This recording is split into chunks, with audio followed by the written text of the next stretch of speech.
Hello viewers, and welcome to another exciting edition of your program, Corruption Must Go. I am your host for today, Joy Aja. Section 6 of the Corrupt Practices and Other Related Offences Act 2000 empowers ICPC to receive and investigate any report of corruption and, where in appropriate cases, prosecute the offenders. Every year, ICPC drags different offenders before courts of competent jurisdictions across the nation to answer for criminal allegations leveled against them. While these cases may take years to conclude, we find that ICPC has recorded a lot of successes in this regard. Today on the program, we shall be bringing you details of just a few of such successes as time would permit us. We shall also be looking at the cost of corruption and how it affects our development. Before we proceed, let us join Ruth Awudi as she brings us updates on happenings around the Commission. Over to you, Ruth.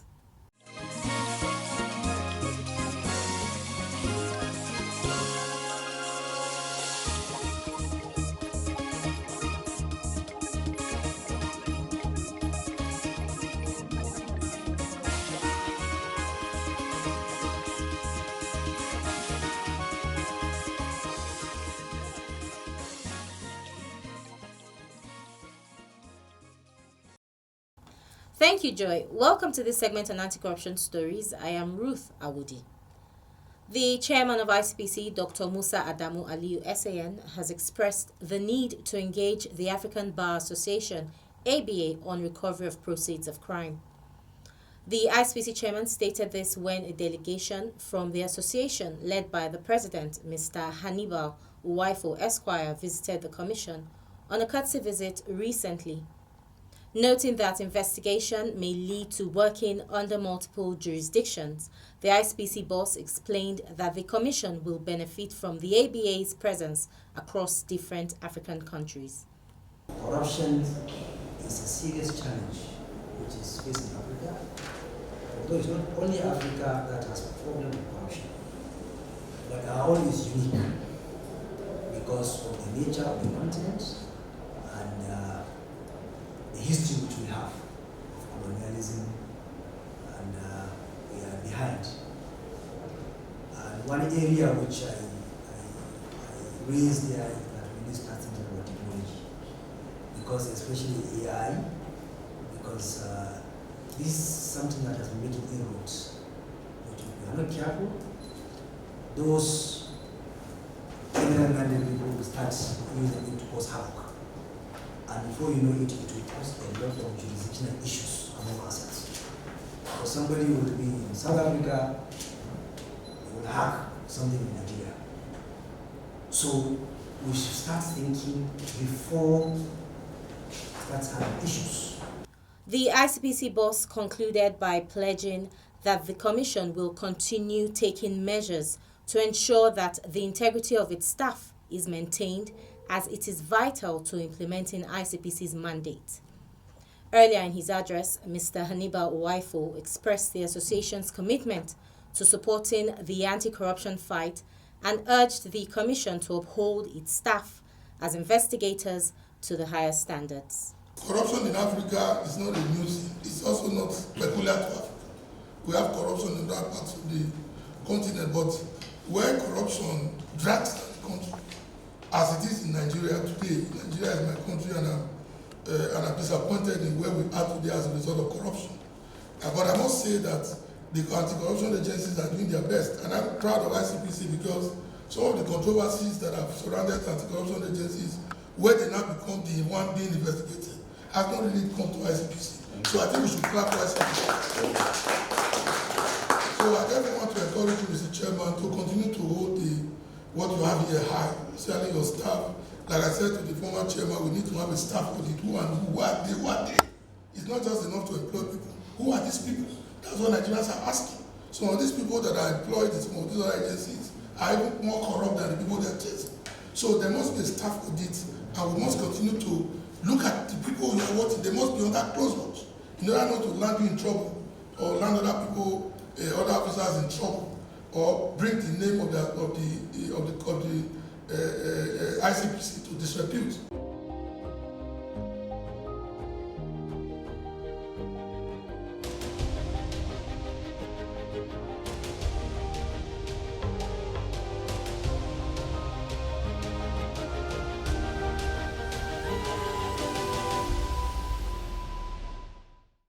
In another development, ICPC has expressed willingness to partner with the Institute of Mortgage Brokers and Lenders of Nigeria, IMBLN, to deal with fraud in the sector, reduce bureaucracy in assessing mortgage, thereby give more Nigerians access to affordable housing.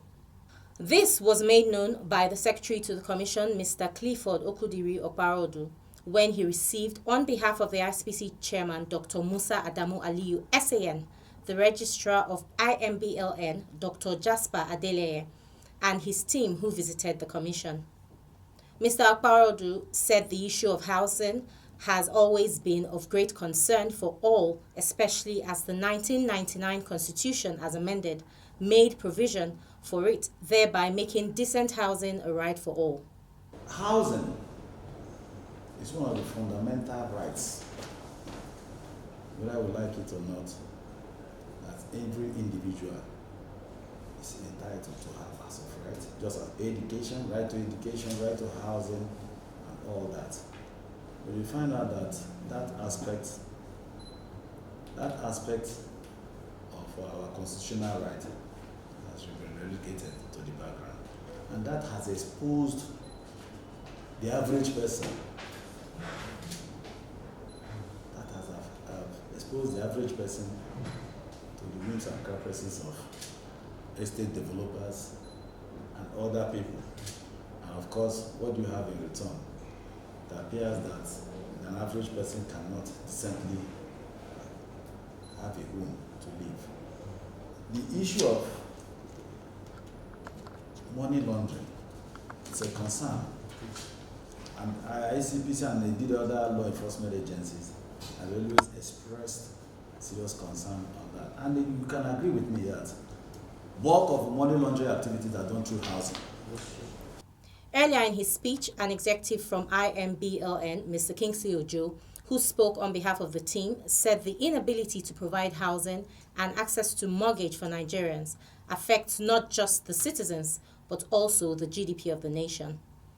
He went on to propose information sharing, joint investigations, capacity building, advocacy, and policy reform as some strategies that could be adopted by the two agencies to achieve success. That will be all on this segment. Corruption Must Go continues with Joy Aja. Stay with us. Fellow Nigerians, do you know that constituency projects are actually your projects? Do you know that constituency projects are funded by the federal government? Do you know that you can track release of constituency project funds for projects located in your constituency and follow up to know how they have been executed? Constituency projects happen because government does not want to leave any community out in development efforts. You have a responsibility to know what constituency project has been planned for your community, how much has been allocated for it, and whether value for money has been delivered. Take ownership of constituency projects located in your community. Protect them because they belong to you. Government knows about your needs and is planning for you. Government needs your help to ensure quality delivery. Know that constituency projects are actually your projects. Protect your constituency project. My constituency, my project. For information on funds allocated to projects in your constituency, call 0800 2255 4272. This message is from the Independent Corrupt Practices and Other Related Offences Commission and the National Orientation Agency. Welcome back. You are still watching Corruption Must Go.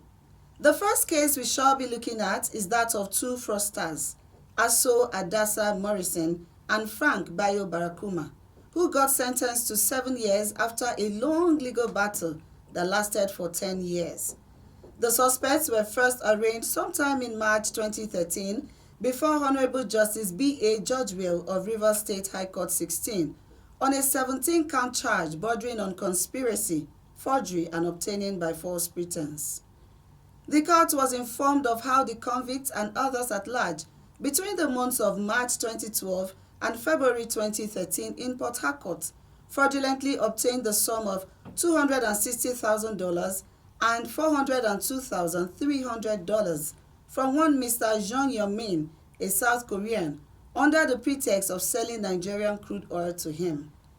Their actions contravened Sections 1 and 8 of the Advance Fee Fraud and Other Related Offences Act 2004 and Section 467 of the Criminal Code Act 2004. Recently, the trial judge, Justice S.C. Amadi, Chief Judge of Rivers State, who inherited the case after the elevation of Justice George Will to the Court of Appeal, found the convicts guilty on all 17 counts. He sentenced the duo to 3 years in prison for counts 1 to 4, 7 years in prison for counts 5 and 6, and 3 years for counts 7 to 17, without an option of fine. The sentences were to run concurrently.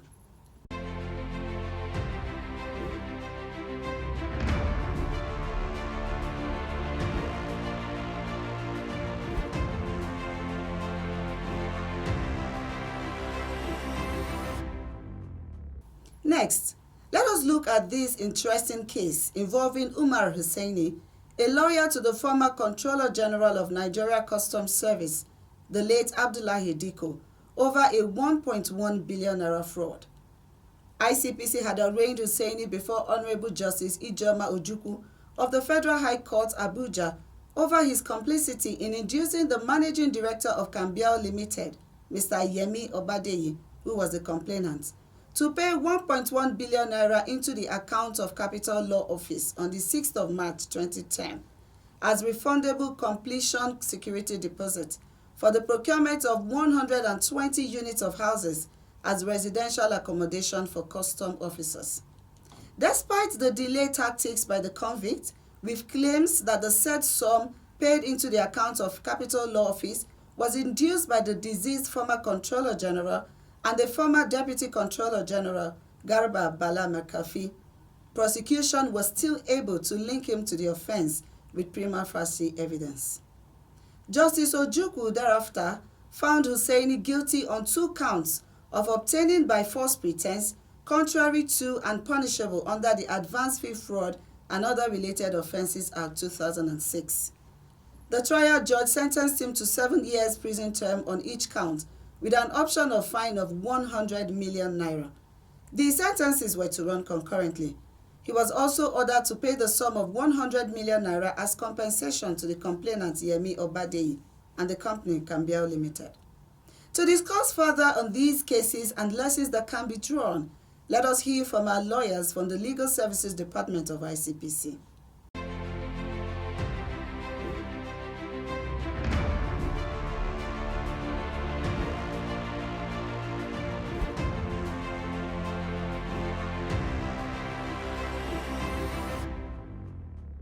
So that's the case that was filed in 2013 and conviction was given in 2023, 10 years.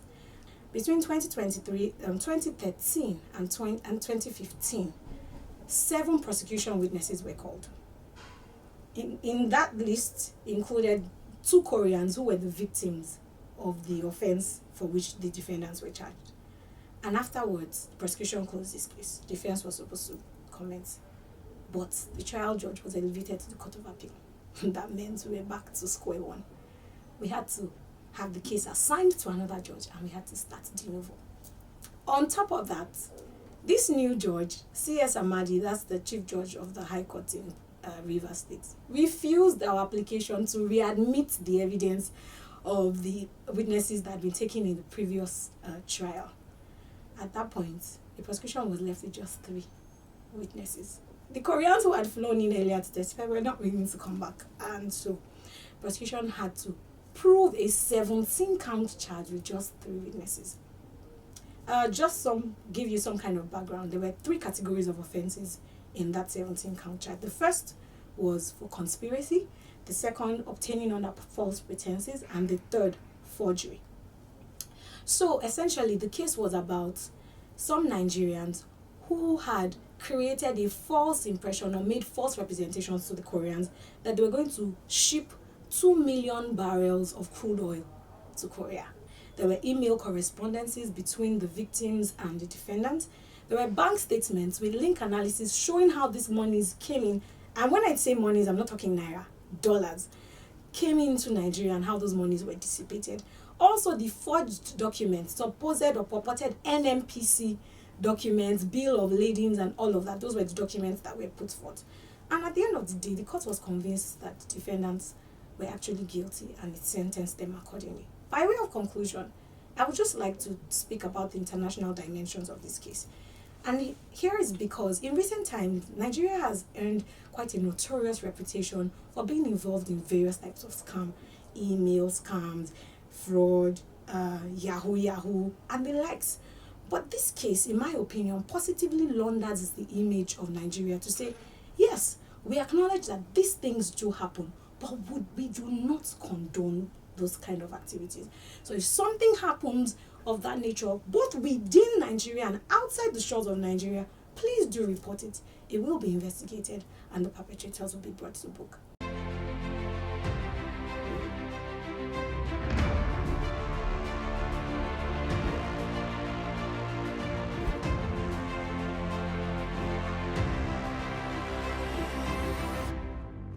The case of Federal Republic of Nigeria versus Barrister Umar Hussaini is very interesting because of the facts of the case and the very many lessons for legal practitioners who are often caught between loyalty and service to their clients and then the duty of care to the rest of society.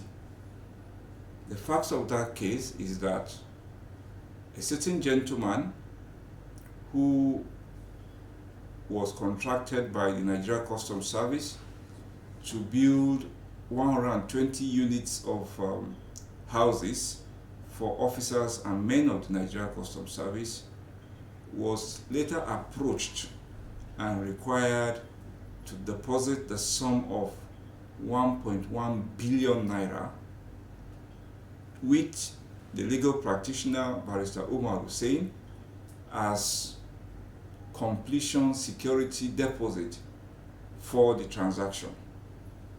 Of course, that money never got to Nigeria Customs Service and it was never returned back to the contractor. So it led to the complaint. After careful investigation, the case was charged to court. Sadly, in the course of the trial, the former Comptroller General himself passed away, and the trial continued with the legal practitioner who acted on his behalf. In the course of the trial, the legal practitioner put up a defense that he was merely required to collect the money not as completion security deposit, but as death benefits on behalf of a deceased relative of the former Comptroller General of Customs. Of course, it didn't take the prosecution much effort to provide evidence disproving these facts, and the court itself did not find any difficulty in dismissing the defense as spurious.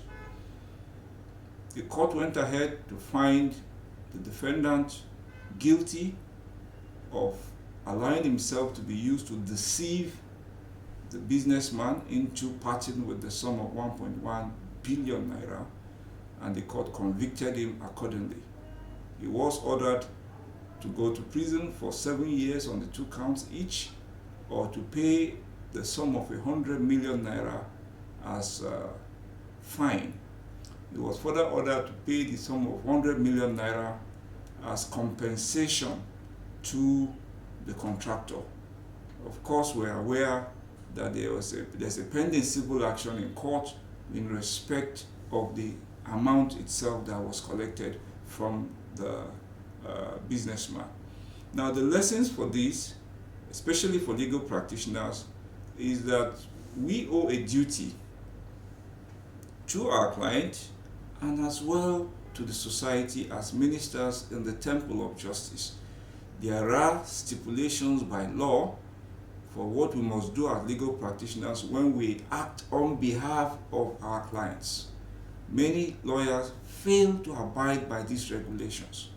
For example, in the case we're talking about, if it is indeed true that the lawyer was acting on behalf of his client in the collection and administration of death benefits on behalf of a deceased relative, by law, he must require certain documents, among which are the death certificate of the so-called deceased relative, the name of that deceased relative, from what organization was he working that he would get death benefits up to the sum of 1.1 billion. What kind of records, professional records, must a lawyer keep in his office as regards that transaction? None of this was made available. And further, more importantly, at the time the lawyer became aware that his clients had told him a lie, assuming it is true that that was what they said to him, he had a duty to wash his hands off that transaction by alerting the authorities. In this particular instance, the defendant failed to do any of these things, and so it was not difficult for the court to convict him as charged.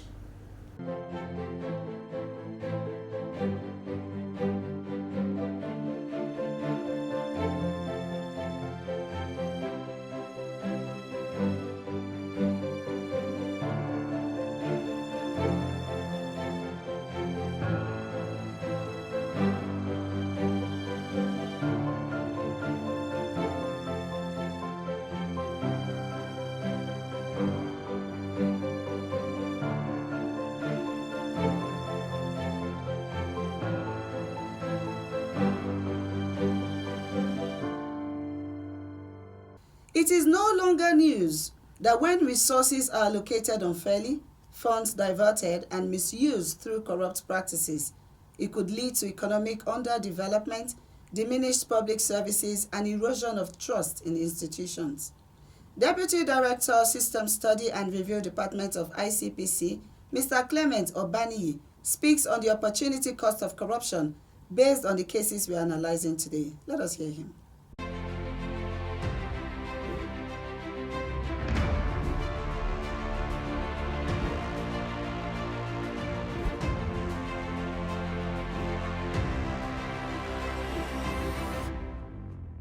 See, like the almost $600,000 you mentioned, and that of 1 billion naira. You know what this amount can do, even it is only education. When we build good classrooms for students, it will be conducive for them to learn. That is one. Or you use it to build hospitals. The cost of going out for medical attention among Nigerians is very high. But by the time we build good hospitals, there are equipment for the doctors to work with, then there will be less pressure on the foreign exchange for people to travel out on medical attention. And even if this money is channeled to infrastructure development, building of roads, building of airport, seaport, we have good water body. We can also leverage on that to enhance transportation by water. Then the rail system. That money can be channeled to developing the rail system to ease transportation and will be less pressure on our roads. These are all the things that such amount of money can do for us.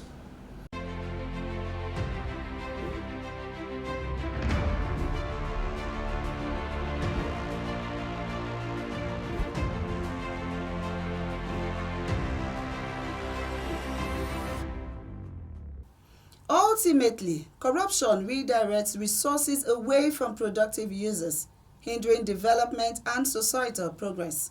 We must therefore join hands to win this fight. It is important to bear in mind that no matter how long it takes on any corruption allegation before the court, justice will still be served at the end. Therefore, stay away from corruption and eschew integrity at all times. ICPC is watching. You can send in your messages, complaints, and suggestions via our email info@icpc.gov.ng. You can also call our smart number 0800 call ICPC or visit any of our state offices showing on your screen. You can still watch all editions of this program on our YouTube channel, ICPC Nigeria. Thank you for watching.